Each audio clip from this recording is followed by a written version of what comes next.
dicoblos berbarengan dengan munculnya rekaman percakapan lewat aplikasi pesan instan WhatsApp. Dalam rekaman percakapan ini, pelaku menyebut ada 7 kontainer surat suara di Tanjung Priok yang sudah dicoblos untuk pasangan nomor urut 01.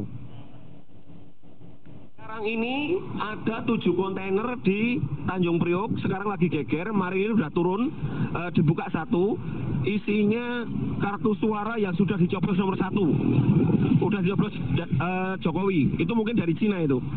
Total katanya itu kalau 1 kontainer itu 10 juta, berarti kalau ada 7 kontainer 70 juta suara, udah dicoblos nomor 1. Tolong sampein ke akses ke Pak Daramake Apake atau ke Gerindra Pusat untuk segera ke sana. Ini tak kirimin nomor telepon orangku yang di sana, yang nanti membimbing ke kontainer itu, ya. Atau syukur akses ke Pak Joko Santoso, pasti marah kalau beliau, ya langsung ngecek sana ya.